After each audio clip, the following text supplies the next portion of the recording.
Hi, Hi. welcome. Thank you. Thank you. I love your question. So, this is as a beginner, how you can really develop a real steady practice, that kind of thing. Sure. I think for me, it's sort of like going to the gym in the sense that once I'm there and I'm working out, I love it and it feels really good. And the hard part is actually getting dressed and getting in the car. And I think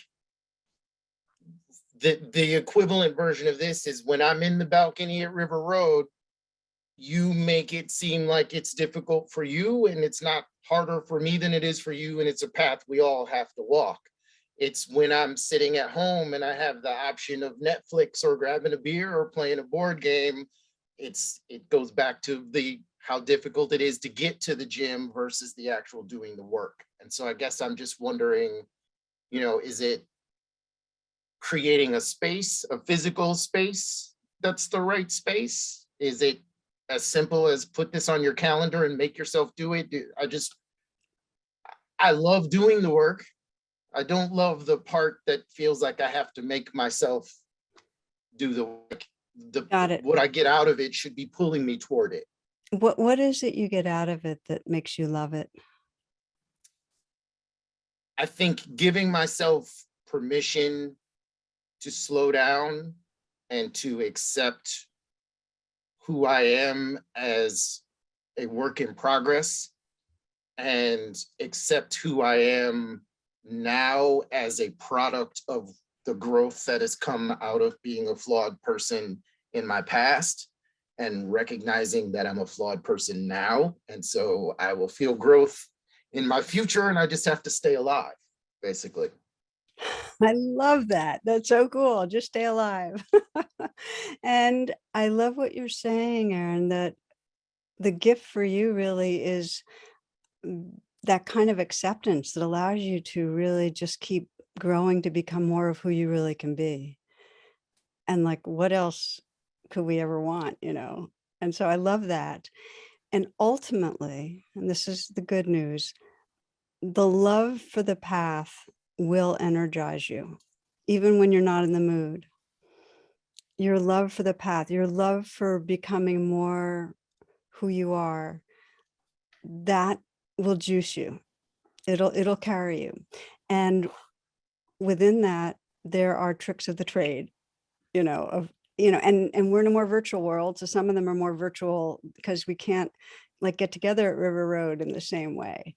So, I'm just gonna name a couple of them, and this is for all of us, and this is really for all of you, is that there's no replacement for having, some sense of community that you're practicing with.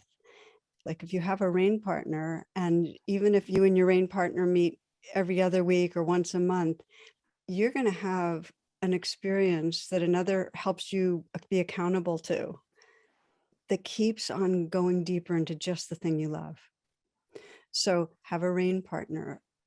There are certain courses you can take that are different degrees of commitment, but are juicy, that'll actually keep you on track. And some of them, I mean, you can do a mindfulness daily with us. I don't know if you've done the mindfulness daily or the power of awareness. So those two, and the power of awareness is a deeper dive, and you do it with other people, and there are unlimited mentoring groups where you can plug in anytime. And as soon as you get onto that track, you've got people to keep doing things with and practicing with, and that's really cool. Um, Eventually, you can go to, if you get a retreat on your schedule. Have you gone to a retreat? I have not. Ah, you're in for it. It's like if you think of going to the gym, this is like it's bigger than going to the gym, and it takes some effort, but oh my gosh, it just because you go deep, you light up. You leave them with a lot of confidence and inner freedom, and it just grows you. So sign up for a retreat. That really helps. The thing that most comes to mind, though, and this one, it was a hard learning for me. I lived in an ashram for like 10 years. And then when I left, I had a newborn baby. So my deep practice supported by other people. And all of a sudden I'm a mom, and I had a kind of sketchy practice for a little bit, but then I missed what it gave me, just like you're talking about. And I made a commitment to every day, no matter what. But I had a back door. So I want to just suggest to all of you, if you want to give yourself the biggest gift to your soul, it's called every day, no matter what. But you won't do it unless you have a back door. And the back door is it doesn't matter how long. And you can even go through the motions. You can fake it. It doesn't matter. All you have to do is have for at least some little window of time, have the intention of coming into presence in some way, coming into presence, having some prayer, whatever it is that you like to do, but you have to have it every day. And so for me, when I had this new infant, I would sometimes stagger through the day exhausted, and it wouldn't be till the very end of the day I would sit down. I have a little altar, just sit down in front of the altar, and I take a few deep breaths, and I'd say, bless the world, and then I go to bed. But that counted. That counted.